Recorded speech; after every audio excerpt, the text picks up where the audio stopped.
Hey, I'm Ben Silverio. And I'm Aaron Klein. And I'm Ansel Birch, your host in post. And it's time to party! Yeah! We are not doctors and we don't give medical advice. Please drink responsibly. This episode was recorded on February 27th, 2021. Pew, pew, pew. I'm doing silent ones because we're in space. Right. Finger guns Silent with no finger noise. gun. Woo!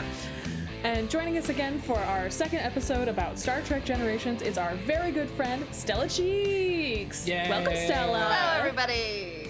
Hello. We Just found here an to adult. talk about Star Trek, my favorite thing. We found an adult who's going to act like a child in her glee about Star Trek. Woo! All right, in case you didn't listen to the first episode, we are talking about the Star Trek movie Generations, number 7, I guess. I don't know. Number 7. Yeah, You're sure. right. Yep, number 7. It came up at the beginning and I was like, 7? The TOS TNG crossover. Yes, exactly. It's 7. Time travel, it brings us all together. Yes. If you don't know what movie we're talking about, IMDb tells us. With the help of long presumed dead Captain Kirk, Captain Picard must stop a deranged scientist willing to murder on a planetary scale in order to enter a space matrix. So... Space blanket. Space blanket. Space blanket. Space drugs. Guidon called it a blanket, and I was like, yeah, I love Yeah, blankets. she talked about how it was like pure unadulterated joy, and I was like, so drugs, they're on like really pure drugs is what this sounds like. Space drugs. Ooh, space drugs. Is there like an actual like Star Trek Generations blanket that's for sale somewhere? Like, I'm Oh sure my god, there is. there must be. There has They to put be. that logo on every dang thing. Yeah, it's smart. That's how you make money. It was an okay movie poster. It's not my favorite Star Trek movie poster, but it's okay. Because it's like Kirk's face and Picard's face, like in mist in space. It's fine. It's no super gay rainbow for the Star Trek the Motion Picture. It's hard to top that one, really. I mean, how can you really? yeah, so if you are just jumping in, we're going to talk about how we felt about this movie. We're gonna get into it, and I'm sure Stella's full of fun facts along the way, because Aaron and I aren't as huge Star Trek fans as, well, Stella and Ansel, really. Impossible, truly. This is the first. There's going to be way more I was just host gonna and say- post cut-ins for this one, let me tell you. I saw a tweet that was like, not to flex, but I know more about Star Trek than Gene Roddenberry the other day. Which, because Gene Roddenberry, like, died in like the 90s or whatever, and there's a ton more Star Trek after that, and I thought that was so funny. Like, not to flex, but I do know more about Star Trek than Gene Roddenberry, so... And you know, just to put this out there, like, Stella is one of the big reasons why I decided to start watching Star Trek. Like, our friend group is so into like a lot of things, but like they're very passionate about Star Trek. So like Too many when things, Picard frankly. was announced, So many things. yeah, when Picard was announced, I was like, oh, this looks interesting. I like Patrick Stewart. Oh, right, there's a whole other series before this. So I asked Stella, our friend Dave, and my writing partner Kevin about what episodes to watch in preparation for Picard, and I like it. I like Star Trek now. He's very good. I like that Ben loops me in on that. Like, he asked me, and I was like, I mean, I could come up with a list, but you're probably better off asking, like, other people for TNG. Though, if you want a TOS list, I'm here for you. You've made a good number of episodes that weren't on my original list, so... Oh, that's good. I don't remember doing that. Classic Stella. I blacked out and said all this information about Star Trek. Who could know what was said? At the end of this podcast, she's just going to be like, oh, we talked about Star Trek? I blacked out for a second. I blacked out for 4 Yeah, hours. Look, ADHD is a hell of a memory drug. It's just like, I forgot everything that I did. So let's start with the time travel elements of Generations. So it's not traditional time travel in the way that we think of it. It's more of like a pocket dimension, right? Yeah, that's what it felt like. Yeah, I feel like a lot of your listeners are going to be like, there are so many other time travel movies you could have done. Why did you do this one? Warwick said the same thing. He's just like, why did you do Generations? Listen. The other ones were taken. Yeah, because the other ones were taken now. Everyone knows the answer to that. Well, you could have done First Contact. That's time travel.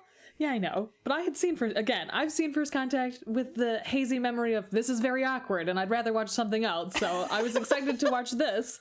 This is the first, other than First Contact, which I barely remember at all, other than that Picard is in it. This is the first thing I've ever seen of TNG, which I think is part of why I told Stella when we were recording Not Your Demo that I loved this movie. I thought it was great because I know nothing about any of these characters except for Jimmy Doohan and Chekhov and Kirk, and so I'm like, these three, easy to understand, their motivations very clear, and everyone else I'm like, sure, they're all like this all the time. So it was an interesting experience. I feel like everybody in TNG acts pretty in character in this movie, other than the fact that Data is wrestling with a emotion chip, but I think everybody's pretty in character. Yeah, aside from the emotion chip specifically, Data having some bullshit about being an android being a huge distraction during the mission is like very on point. Yeah, his full fucking Pinocchio syndrome, like distracting from Business as everything. Yeah, usual. that's pretty up Yeah, brand. that's Data all the time. All Data all the time. Oh, I don't know why I wrote this down in my notes, but I wrote down Chekhov looks like he could play a hobbit. Yeah, Walter Koenig is one of those people that like looked really, really young and then grew up and still had like a weird baby face, but a baby face that is also aging. So Yes. I mean, this wasn't meant that's as just an Walter insult. Koenig's Like I lot was in just, life. like I didn't mean that in an insulting way. I just thought that he should have been in the Lord of the Rings movies. I can see that. I see what you mean by that. I don't disagree with that statement. So in regards of this being like the pocket dimension thing, I think that Yes. counts as time travel because Kirk enters the Nexus and then when he exits it, he is the same age. And so he Right. has Right. like, you know, time has no meaning in the Nexus. And then you actually do Yes. get a sliver of actual time travel when they jump out of the Nexus, they go back in time, which I love the idea that the Nexus is like, yeah, you can leave whenever you want, but you just don't ever want to leave. Well, Guinan, right? That's her name, Whoopi. She basically tells him that, like, you can go there, but you'll never want to leave. But then when she's in it as this like memory echo of herself from before, she tells him that like Space you can Ghost. go anywhere you want to go, and that includes out of the Nexus. She does very much feel like, again, having never seen TNG, for me it was like, she's here to explain the exposition. Cool, got it. And so when she explained that to him, I was That's like, Guinan. oh, so they're gonna Guinan. jump out. Cool. Guinan explains the exposition, brings the drama, and hands you a drink to wash it all down. Like that is Is she a Guinan. bartender? Yeah. What's her She so her runs- role on the ship is that she's a bartender? Kinda. Yes. Yeah, on the Enterprise, there's a bar called 10 Forward, and Guinan runs that. But she also functions kind of as a ship's counselor for a lot of people, which is awkward because there is a ship's counselor, but Yeah. she's like, you know, she's like It's a the bartender. wise woman Yeah. that you go to where you're like, please describe these things that we don't know. And Troy's the one that's like, you're feeling angry. Why? Let's all be honest here. Troy may be a licensed counselor, but she is also Picard's favorite sensor array. So Guinan is there to actually do counseling. And Guinan's also there to be like, oh, the Q, they're like a big deal. The Borg, they're a big deal. Let me tell you about the big deals. The Nexus is a big deal. Like she is exposition in a cool hat. Always Lots with of a cool cool hat. hats. She has so many good She always hats. has a great hat. Also, her So quarters good. fuck. Yes. So I was like, these quarters fuck and we're made for fucking. Yes. When they showed her quarters, I was like, I literally made a note, asked Stella what her role is on the ship, because I was like, okay, I think she's a bartender, but this room does not say bartender to me at all. So I loved it. food in Star Trek is really interesting, and I'm going to try and make this a real short diversion, but because this is a post-scarcity world, right? So everybody's room has a food machine in it that like just makes whatever the hell you want.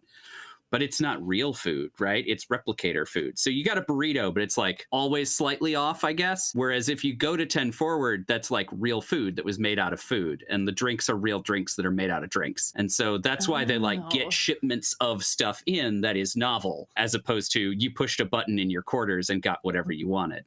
So that's why she's special. She's the place you go for the good stuff. For the For good the stuff. good stuff. And the place that you would bring like ambassadors and shit on too. And Yeah. like, you know, be like, look at our cool ship. The Kirk's Enterprise had a bowling alley. This Enterprise has 10 They Forward. had a bowling alley? Yes, did have a bowling canonically, alley. there's a fucking bowling alley on the TOS Enterprise. No children, but a bowling alley. Yeah. Thank you, Riley. The TOS Enterprise was all about fitness. They had a lot of fitness facilities. Yeah, the TOS Enterprise was horny. Of course, there's all they cared about was fitness. Well, also, like, a sort of spoiler for what I'll be talking about in edutainment, like, there's a reason probably that they focus more on fitness in the, like, first generations of the ship, because it has to deal with the way that astronauts go through re-entry, and so, like, it's really specific about including that kind of stuff. So I'll get more into that into the next episode, but that, like, makes sense too. It does happen a lot in TNG, but TNG has the holodeck, so you can you do all your workouts in holodeck. The holodeck was cool. You also get all the horniness out on the holodeck too. And bowl in a holodeck. Can I tell you, I rolled my eyes so hard when I forgot about the naval scene, and as soon as it happened, I was like, TNG and their fucking holodeck, like, Yep.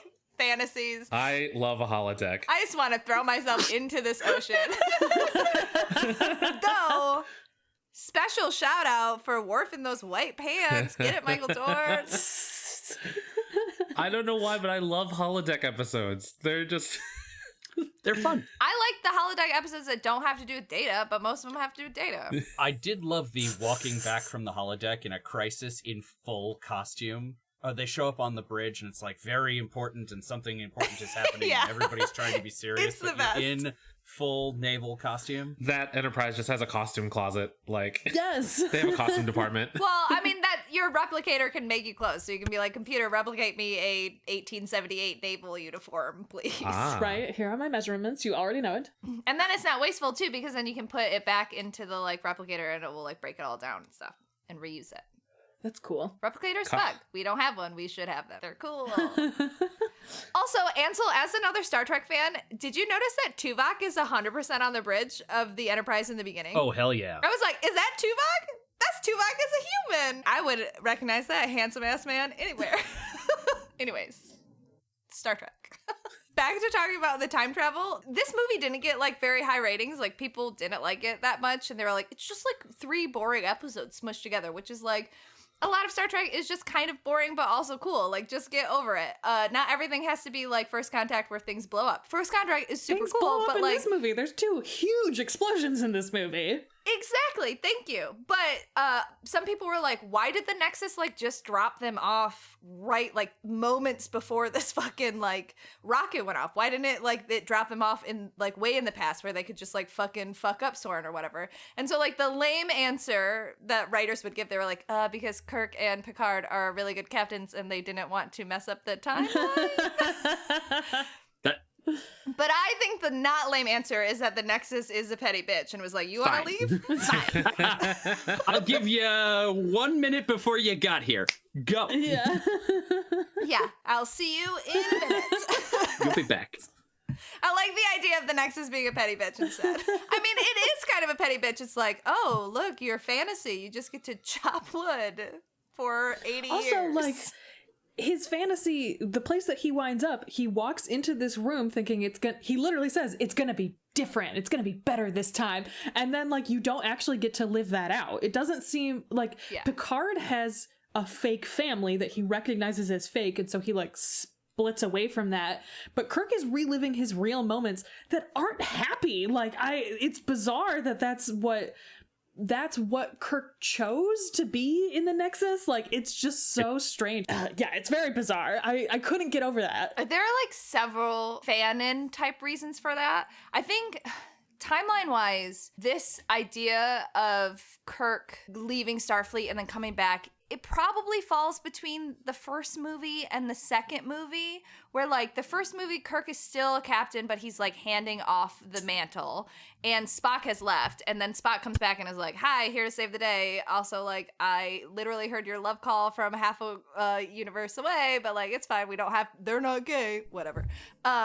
LOL. And then Kirk gets promoted to like admiral, whatever, and he's not captain anymore. And so I think the idea is like, oh, he's back on Earth and he has a cabin now and he's trying to live a normal life even though he's still like teaching at the academy, but then a bunch of shit happens and he's like, LOL, I'm never doing that again. I hate it. So sorry, Antonia, who we never hear about before this moment. Oh, okay. You can get fucked. I have to go back to space. Everybody and everything I love is in space. Goodbye. Here I have some weird eggs. Bones stew on this clock.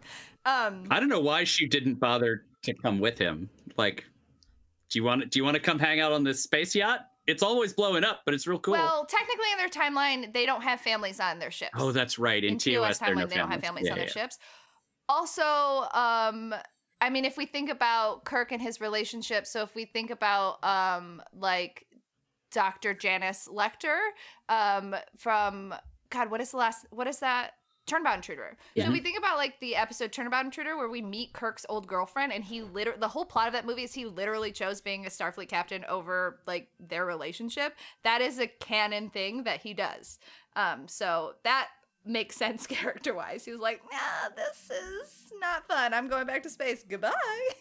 It's just wild. Though, like in like fandom and like fix-it stuff, there's a ton of like Generations fix-it fix, which I love. And a big theme in those is that either like the Nexus is trying to keep Kirk there, but Kirk has a like mental soul bond with Spock, and so the Nexus like keeps trying to like refix things and is like, no, you're happy on this farm, and Kirk's like, something's wrong. Something's wrong here. And so like he can never fully attach to the Nexus because he has this like weird magical soul bond. Also, there's one specific Generations fix-it fic where it's so dumb, but it really, really works, where Picard comes back and he's like, hey, Spock, who would definitely be alive now because Vulcans and their like long lives. And he's like, so I found your husband and I did save him, but then he immediately died. Really, really sorry about that. Also in his like weird fantasy, he wasn't thinking of you. He was thinking of this lady named Antonia. So sorry about that. I gotta go. Goodbye. But Kirk does mention Spock and then like immediately is like, I'm going with you. As soon as he like it's like that breaks that spell for him, that as soon as he brings up Spock. So I feel like he could tell him that too, like, hey, your boyfriend died because I brought him back and he like immediately got crushed by rocks, but he was thinking of you and he did come back because of you. Like, I feel like there's possibility for that too. Oh, for sure. And that happens in other things too. But in this specific one, there's like a whole thing where like if Spock was going to be a girl, that's the name his mom was going to name him or whatever. And it's like, so it's Shatner's weird or Kirk's weird mind fixing it or whatever. There's also a ton of really good fix-it fix where they take, because Nimoy or Spock goes into the Kelvin timeline and then the Kelvin boys help him get Kirk from the other timeline. And it's really, really fun. Anyways, I love Generations fix-it fix more than I love this movie. I actually like this movie a lot more than I remembered it because I don't ever watch it because I don't like watching Kirk die. It is very upsetting for me. And I have to watch him die twice. It's really rough. As I can tell from the text message I got this morning. Yeah. But this movie is a lot funner than I remember it, and I do like that like the bridge connects both timelines together. I think that is really, really nice. Anyways, I went off on a massive tangent about fanfiction. It's okay. But it does relate to what we're talking about. It does. And I'm about to go on another tangent.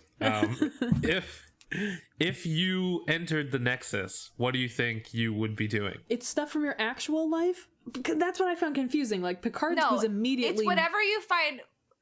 Whatever you, like, is comforting to you. So right before Kirk gets pulled into the Nexus, he is missing the Enterprise, but he is also having this moment of, like, what is my life like? What am I doing? And he sees Demora, like, and he's like, oh, Sulu had a family and stuff too, and like, what did I prioritize? Because you have this like this parallel / juxtaposition of Picard and Kirk actually never really wanted a family. Like, Picard in canon fucking hates children. That's like a big plot point, that he hates children, and the fact that there are children on the Enterprise, he could not give two shits less. Like, he doesn't hate them, he's bad with them. Yeah, he hates them. And so like these two men like prioritize their careers, and that's what gives them like joy and like happiness or whatever, and they've become two of the best captains in like Starfleet history or whatever. But near the end of their tenure or whatever, they're having this moment of like, did I prioritize what was right? Like, should I have had a family? So like Kirk is kind of thinking about that when he gets pulled into the Nexus. And so I think that's why he gets stuck in this weird, like, if I didn't break up with her and go back to Starfleet, would I have this like fantasy wonderful life? And then Picard is also thinking about like, what is my lineage? Like my brother died and now I'm supposed to like carry on the Picard name or whatever. Like how will we make wine without more Picards? Picard lives on a vineyard. Fun fact. So I think they're both battling this, like, what is our legacy? But then at the end, they're like, oh, our legacy is that we always save everybody ever, like, all the time. That's fine. That is a pretty good legacy. I don't need to squat out some children. This is good. So I think that's why he gets pulled in there. And also because the Nexus can't control him because he misses Spock so much. So to compensate for that, he hangs out with horses. Look, to be the captain of Enterprise, you have to be a horse girl. That is canon. True. Yep. Pike, Picard, and Kirk are all horse girls. I do not remember if Archer is a horse girl, but he does have a nice little floppy dog, so you have to like animals at least. I feel like Archer's probably a horse girl, but I don't think they ever talk about it. But he's got that energy. Yeah, he has horse girl vibes. Enterprise is basically like a Western. They're like, we're going to go fuck around in space. We don't have a prime directive. So, like, even if he doesn't have a horse, Archer has horse girl vibes. You have to be a horse girl to be the captain of the Enterprise. Such specific vibe. Right. He walks into his bedroom and he's like, oh, this isn't my bedroom. It's better. That is big horse girl vibes. Yeah.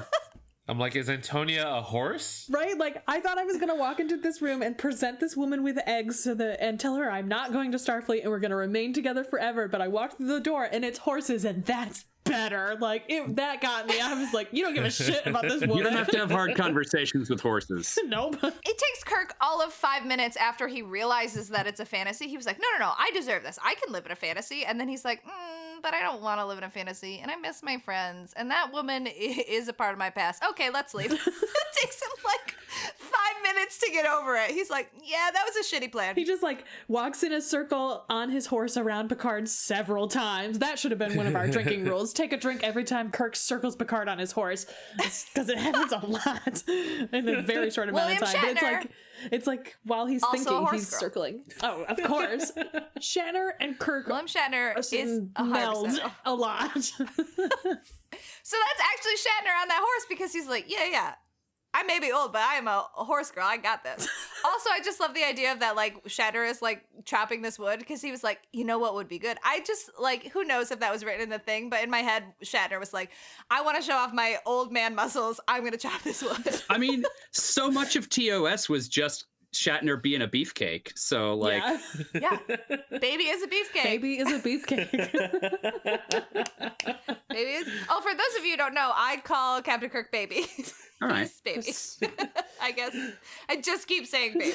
So if we were to review this movie, you know, like is the point of the second episode, how do you guys feel about it overall? Did you think the plot elements work together? Like what, let's do like a quick fire version of a review since we've talked a lot about individual elements. Yeah, you know, Stella brought up an interesting point that critics didn't really gravitate towards this movie. You know, they didn't talk about it positively for the most part, I think. So when I'm watching this movie, I have to like put my critical hat on, you know, but also as a Star Trek fan of what little I've seen, I enjoyed the movie because like I liked seeing the next step for these characters. I like a good crossover. I like Picard and Kirk together, but I was upset that there wasn't more of that because the trailer makes it look like that's going to be happening a lot. But like looking at it from a film critic perspective, it's not a very accessible movie if you don't already know what's going on. Like there's a lot of elements that were just like, oh, that was referenced in something else in Star Trek, or this has been an ongoing thing, or like it didn't seem like this was a good standalone story to show someone if they were like, if they didn't have the knowledge that we had going into it. I agree with that a little bit, but also like if you put a gun to a Star Trek fan's head and say, name the best Star Trek movies, what they're going to say are Wrath of Khan, Voyage Home, and First Contact. And all of those need a lot of context and setup and Star Trek lore, but they still function okay as movies. So I agree with you on one hand because like there's something clearly that Generations didn't do that the other three do. to still make them entertaining movies. But also part of the reason I like Generations is because I like that it like takes so much from the like universe and the two distinct universes and smushes them together so that it works for me as a Star Trek fan, but I also see how it wouldn't work as somebody who doesn't know stuff coming in, maybe. Yeah, I made the comparison to Warwick, saying that it was almost like Civil War for like a Marvel fan, where like, you know, the Marvel fans would have probably seen all of the movies leading up to it, so they get all the mashup that's going on in a similar way that the Star Trek fans would get all the mashups going on here. But like, as someone who didn't watch the original series, I'm just like, oh, maybe Antonia was a big thing that played into it, or, you know, yeah, the Antonia stuff sucks, period. Like, it doesn't make sense and shouldn't be there. Like, it's fine if Kirk wants to fuck off to a cabin in Iowa. Like, that's very, like, the Antonia stuff is stupid. But and really does come out of nowhere. Like, if it was like Carol or something, because like Carol's like a big part of Wrath of Khan and of Search for Spock, in the fact that like his fucking son is in it. So if they had brought something like that back, I think that would have been a lot smarter. But also this was written by Rick Berman, who is an idiot. So I also think the marketing for this film was a little bit off, as I recall. So I think that might also have negatively affected reviews if like, right. Because I remember being a little surprised by it even as a kid watching it. And I was at the right age for the toys for this. I had an action figure of Kirk from this movie, and he's wearing a spacesuit that came with a helmet that never showed up in the film. So I feel like they probably pulled a lot of stuff together at the end that wasn't necessarily telegraphed appropriately in the beginning. Well, the writing of this script too, was a mess. This went through like a ton of rewrites. They had fundamentally different stories going on. And like Nimoy was actually offered to direct it because he directed several of the other Star Trek movies. And he was like, no, I'm going to pass. This script is wild. Goodbye. Even I think Malcolm McDowell, who ended up being in the movie, was like, this script is trash. I want to be in a Star Trek movie, but this script is not good. And I think you really see that they clearly had so many ideas and didn't know what to do with them and kind of mushed stuff together. And so like, if you're not into like Star Trek technobabble, it can be a movie that's like, well, what's happening here? Oh, the ode to technobabble in the beginning was truly beautiful. Some trilithium or whatever. Oh, I wasn't even thinking that. I was the opening scene where they're like, "Can I technobabble this?" And he's like, "No." What about this? No. What? How about?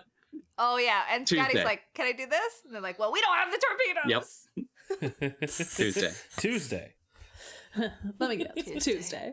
I was gonna say I don't know that I necessarily agree with that, Ben. As somebody who's never seen any TNG before this and has only seen, less than 20 episodes of the original series, I felt like this was fine. I felt like I jumped into this, and as long as I had ever seen science fiction before, it felt pretty accessible. It was like, okay, here are these two crews. I know culturally that they exist and there is more like material behind this, but just jumping in, I was like, okay, I get it. Picard is very serious. He runs his ship in a certain way. He has command over the people who work with him, and he's willing to be a little rough with them. He obviously is having very big emotions in this. And then there's Kirk, who tonally you can tell immediately that they're very different, and so that felt like I didn't really need more background than that. Like, even Kirk, while he's, spoiler, dying for the final time, being like, it was fun. It's like, oh, okay, I get it. I need to know. That's everything I need to know about this character, is the way that he accepts death coming like this. So I don't know necessarily that it would be that hard to drop into this. As someone who did drop into it with very limited knowledge, I feel like I thought it was okay. Maybe, but you also too, I think in Ben's defense, I don't know, but you also have a really strong connection specifically to Kirk, right? Because like we are doing a podcast where I am force feeding you and being like, you love baby, right? He's not even my favorite character, though. Bones is my favorite character. I know. But you do have an emotional attachment to him in like in an intense way. So you're like, oh, I like seeing Scotty and I like seeing, and so I think because even if you don't know all the technobabble and like you don't know anything about TNG, you still have like a significant attachment to the characters that like makes it a movie that you're like, yeah. Yeah, That's true. But I also feel- the Kirk and Picard stuff is the strongest stuff in the movie, I think. It's everything else in between that makes it all like the Data storyline didn't really need to be there. Evergreen.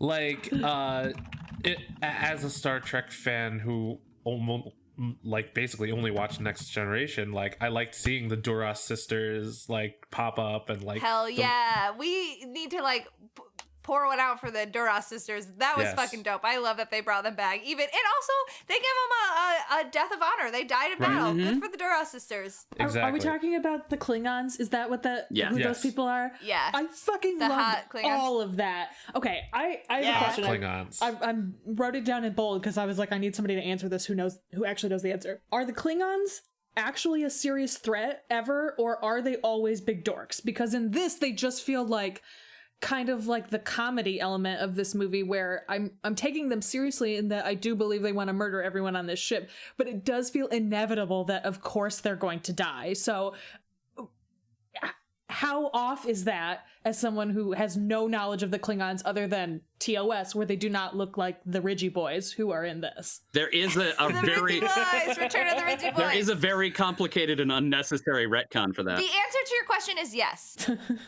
Yes. Well, that's actually, we have an episode in our list called Retconorama where I like talk about the Klingon Beautiful. ridges. I will look forward to she has only met the Klingons because she has watched Trouble with Tribbles, and they're in that. Good episode. Where they just look like Italians in space. There's like no other differentiating characteristic. It's Tribbles very hate weird. And Tribbles hate Yeah, them. they hate Yep. them. Italians in space. I think the answer to your question is yes, because they are presented as a massive threat specifically to TOS and Kirk. Star Trek 2 through 5 is dealing with various other elements, but the Klingons are always there in the background and are always like trying to fuck shit up. And then Star Trek 6 specifically is about how the Klingons are becoming more ingrained in the Federation or whatever, and how Kirk specifically is like, I don't fucking trust Klingons. And he has to like deal with his like prejudices and stuff. And the big bad in Undiscovered Country is Christopher Plummer as a Klingon. Okay.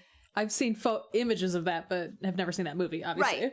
So the Klingons are a big threat, especially in TOS, but I say yes because they do ultimately always lose, like Star Trek, you know.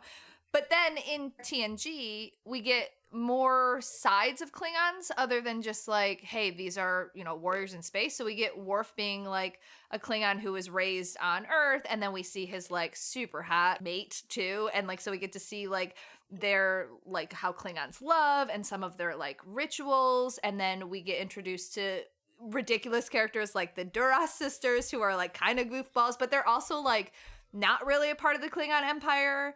And then you get other characters like Chancellor Goron and Martok. And so what you know of the Klingons is just kind of like big baddies, but in the TNG and post era is when you kind of get to learn about them as a society, and you get to see different sides of them. And the Duras sisters are kind of a ridiculous, like farcical side, and they're an enemy that shows up throughout TNG a little bit, but they're also ones that are like, we don't like this like new peaceful empire, we're gonna go fuck around in space, which Yeah, basically. you know, so Cool. Okay. yes, the answer is yes to all of that. Cool. Great.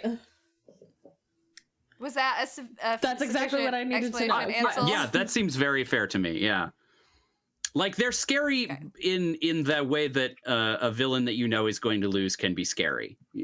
Is a great way to put it. Yeah. And like when you go back to Discovery season 1, there are a lot of big problems with what they do with the Klingons, but in that show, even though that they lose, they are also presented as like a really scary big threat, and Discovery takes place before TOS, so you do get to see throughout the canon of Star Trek, you do get to see multiple sides of the Klingons, but sometimes they are just like horny, like people, horny women in space who just want to fuck shit This up. better be the beginning of a mating ritual. Oh my god. There's a really good episode that you could watch, a standalone episode, where they do like a cultural exchange where Riker goes and spends like a week or something on a Klingon remember this vessel, and Riker has like massive big dick energy, so he's like definitely the one that should go over there. And it's an excellent episode because Riker fucks, and so it's an excellent Literally. Riker episode. But you also get to learn a lot more. Yeah, literally fucks. Learn a lot more about Klingons and stuff, and you get to see those different sides. So that is a good standalone episode if you are curious about A, Riker fucking, and B, what the Klingons are like.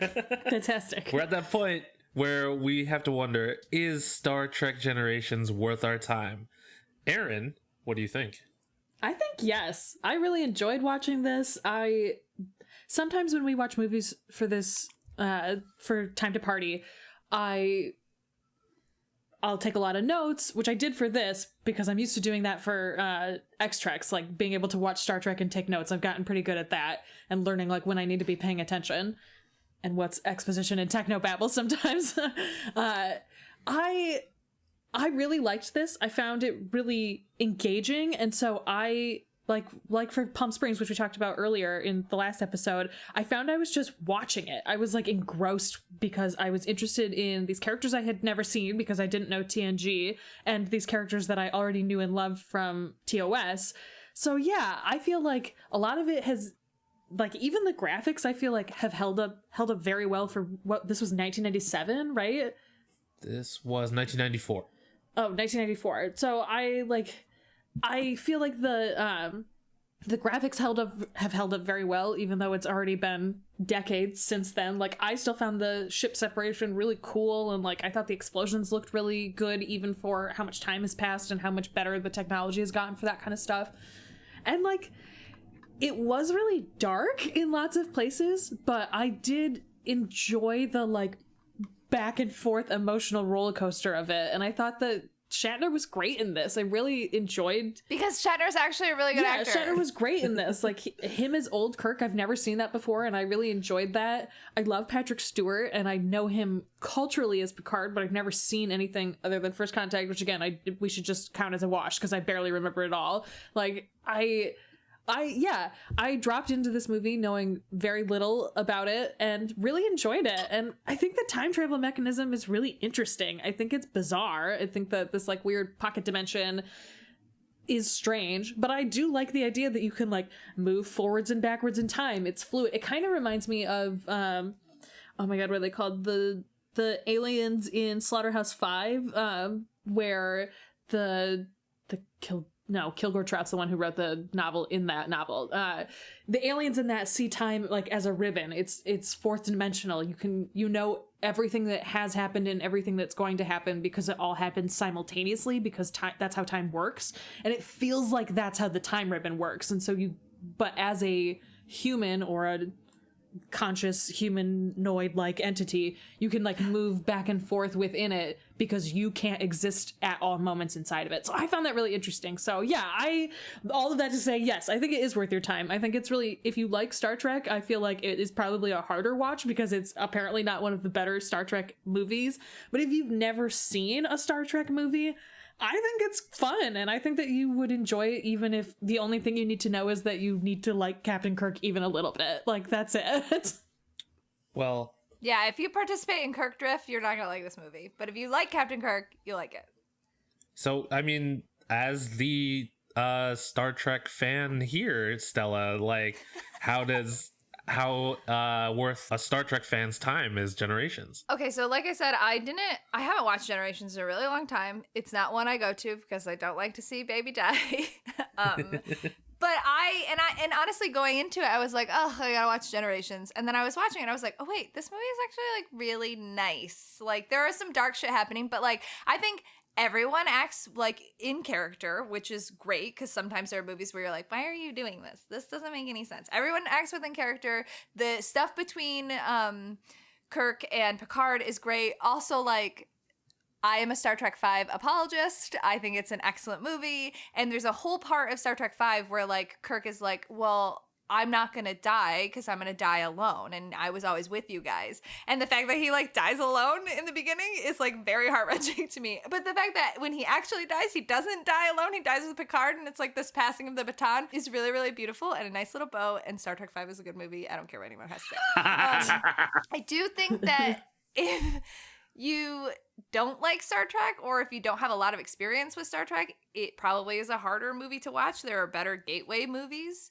But as a Star Trek fan, I think it's fun. It's really great. And I guess if you like Data, you might like it. But if you can tune out the Data stuff, it's good. I like Data, and I didn't like him in this. Also, fun fact about also why Brett Spiner sucks is Brett Spiner didn't want to do the scene where he finds Spot, and I was like, that's like your only likable moment in this movie, and you didn't want to find Spot? How fucking dare you? What? That's a great scene. He was like, shouldn't I find like Geordi or something? And I was like, no, Geordi is cleaning the bridge. You're finding Spot because Spot was like, oh, we're separating, gotta go to the saucer. Spot's a good boy. Yes. So as I mentioned, even though like the film critic part of me is just like, oh, this movie doesn't, like hit the beats that I think it should. As a general fan of Star Trek and sci-fi and time travel and all that, I thought it was still fun. There was a lot of things I did like I mentioned, the Picard and Kirk stuff was the best part of it. But the Duras sisters, the Malcolm McDowell and his, gravitas that he brings to anything, even though, the characters may not be great, but, he makes it great. Like, I had a lot of fun, and I like things about legacy, and I like a good crossover, like that moment, even though I'm not, I don't have a connection to the original series like you two do. Well, you three, all of you. Seeing Sulu's daughter on the bridge was a cool moment. Hey, I loved it more. I also love me a holodeck scene episode, so that shit on the boat was ridiculous, and I'm gonna get more into that in the next episode. Yes. As I'm looking through my notes, I ended up writing down just like a lot of quotes about time.